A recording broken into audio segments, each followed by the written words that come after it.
Hey, what's up, everybody? Welcome back. Xavier here. We're going to be doing some re-examining of some plays that we recently had spoken about in previous videos. So this morning, TNK, which we spoke about way down here when we were about in the low 13s, stock came down to about 12 and change in the upper 12s.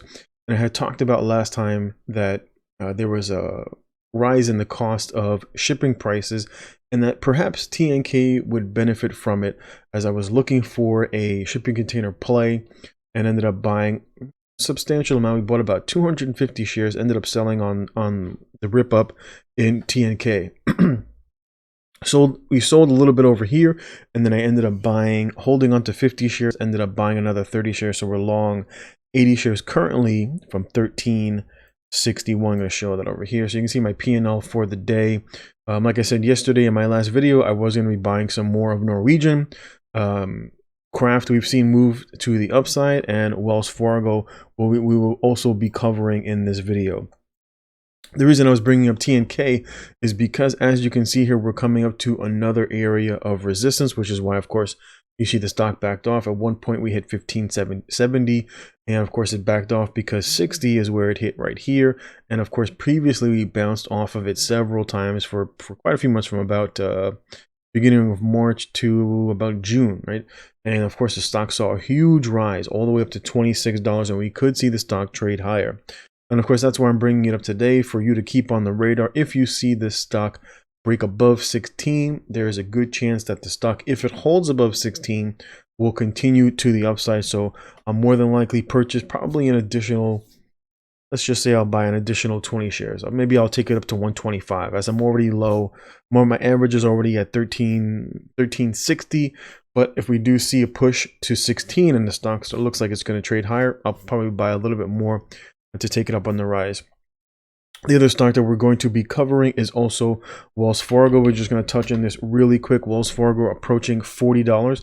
We did break 40, which shows that the stock can, of course, trade higher. At one point, the stock was, as you can see, way up in the 60s, and we are hitting 40, and 40 is our new area of resistance, right? So we see it here.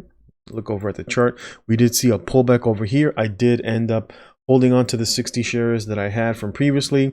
I'm long those shares from 37.94, and as you can see right here, the stock was holding above 40 before it finally, of course, fell to the downside.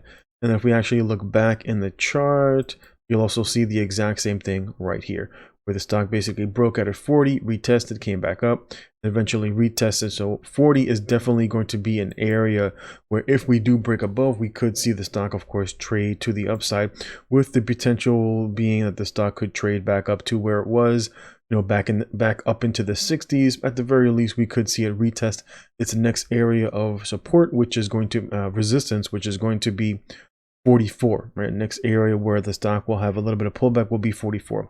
The other stock that we covered previously was Kraft. Kraft moving to the upside. We did see a little bit of a pullback. I am currently long 127 shares in my Webull account from 38.80, and as you can see, the stock looking like it was basically meandering between 38 and 39. We are now potentially seeing the stock climb above 39. This will be the second time it pushed above. We'll see if it holds. If it does, of course, as you can see, this is a very depressed stock that has not recovered from the beginning of the pandemic, and of course, it has a long way to go if we were to reach the highs of the stock, as we are going to see food prices rise. Kraft is a food company. It also does pay a little bit of a dividend, currently at about 4%. So this is a good stock for those who are looking to hold to gain some dividends. If you're looking to load up now, I wish I had caught it when it was in the 20s, but this is basically where we're catching it right now. So as you can see, we do have quite a bit of potential of where the stock could move, which is why, of course, I'm keeping it on the watch. And of course, I've also got it in my M1. I got a little bit of my N1, only got about $500 worth, and I've got about $49.84 currently is the market value for that stock. The other thing that I did purchase today, of course, keeping Tyson. Tyson is another one that has already moved up 10% since I've called it down here at 70, and we've already seen a nice move. The stock has hit 77, so you could have taken a good 10% on that particular play. In terms of TNK, if you were following TNK, TNK was an easy buy at 13 and an easy sell. Came up to about almost 21% within this particular move on this stock, but I'm looking for a bit more on the upside potential. The last one that we're going to cover, we're going to go look over at Norwegian. Norwegian, again, as I said yesterday, bouncing off of $29. We're going to have to wait and see if we actually do see the move back up to the resistance, which is if you got it at around 29, you could be looking at an additional 16, 15 or so percent before we actually see the breakout to the upside, as our next area of resistance is more than likely going to be way up here. We could see some resistance over here, but I'm not really seeing anything like definitive on the chart. So we do have quite a bit of move to the upside.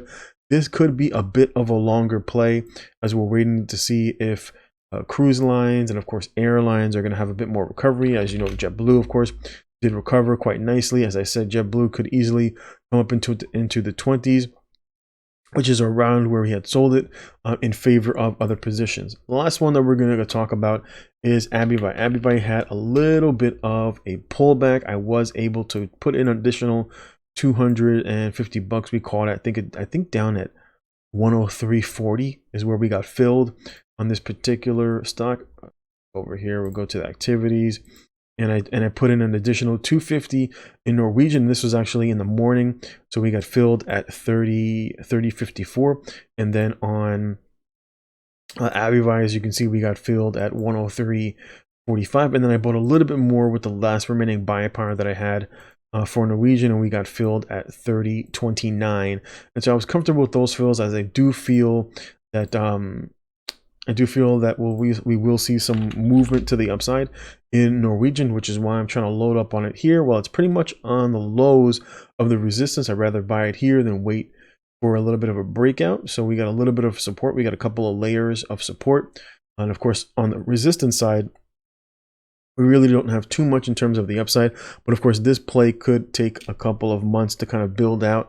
Might have to wait and see till about June where this play could see fruition, but you know, the market is always forward thinking. I think that's basically going to be it. For those who are, of course, are interested, feel free to subscribe to my Twitter, as I do often call out stocks early in the morning. If I haven't covered it in a video, at least recently, I will probably more than likely tweet it out, as I did call TNK fairly early in the morning. For those who are interested in buying it, you could have easily picked up a point because it was down here at 14.40, and you could have easily made a good 8 or 9% on this particular play if you had just caught it in the morning where I bought it. That's going to be it for now. Tomorrow is a new day. Looking forward to see what the market has to bring in terms of the portfolio. As you can see, we were up on the day, slightly under 400. We did earn 37.35 in the way of dividends.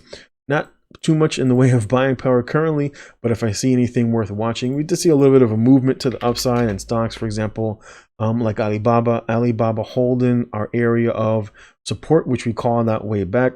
And so I did add a little bit of money, and I did add the previous day a little bit of money to Salesforce still holding those 210s. And of course, if we were to see the stock move back up to the upside, right, if we were to retest the good 34% we're looking for, and of course in companies like Baba, which is a bit more of a long-term play, is basically a little bit of diversity in the portfolio. If we were to retest, of course, we do have a little bit to the upside, but it's a good opportunity to buy some of these stocks that have had quite a bit of a pullback. Alibaba pulling fairly far back. We hit as high as I think almost 320, and the stock has since come down a good 30%. Not too bad in terms. Same thing with Salesforce. Salesforce also pulling back from the highs. We were about 283, coming all the way down to just about 210. So we've seen roughly a quarter shaved off of this particular stock. And with the news that came out, we could see some movement to the upside, but of course we are seeing a bit of rotation into different plays. I just want to touch on one last thing. Like I said, in quite a few videos talking about food stocks, we have seen, like I said, Tyson move to the upside, Kraft moving to the upside, General Mills again, right? When I called it down here, we've seen the stock move from about 55. We've already moved up a good 8.5%. Looking at stocks again like FLO I had talked about down here, seen another almost 10% move to the upside. Kellogg's, another one I had been speaking about, buying it on the lows. We've seen an additional move of about 6.5% move to the upside, and companies like KO, we've seen a little bit of move to the upside, waiting for a break of what looks like, what is this, 52s, and then of course we could revisit 54s, which was our recent highs. We'll have to wait and see what the market has in terms of a long term. Some of these stocks, of course, are a little bit undervalued, some a little bit overvalued in terms of tech, but this is basically where I'll be looking for. Haven't really seen anything else that I'm staring at, and of course, just basically putting more money into my dividend plays. We are seeing a little bit of a pullback in ExxonMobil, but it should not surprise you because let's look at the chart a little closer, right?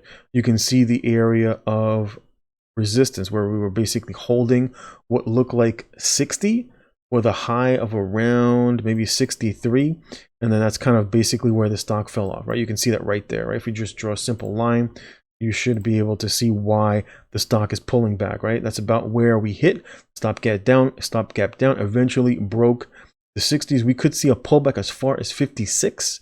If we do, I will be adding a bit more. We saw a little bit of a rally, but the stock could pull back as far down as another 4 or 5%. And of course, if we were to pick that up at about those 56s, we could see a decent move back to the highs, and it looks like it's about 10% on your money. So I'll be paying attention to a lot of these stocks that I know are a little bit more in the long haul. We are going to see oil trade higher, so just watch for the bounce at 56 or around there, and I'm going to basically leave it here. Feel free to, of course, to like, comment, and subscribe. If nothing else comes up, I'll check you out at the end of the week for an end of the week recap, and then I'll do another video talking about what stocks we'll be looking for if there's anything new that comes out over the weekend for the following week. Thanks for watching, and I'll catch you next time.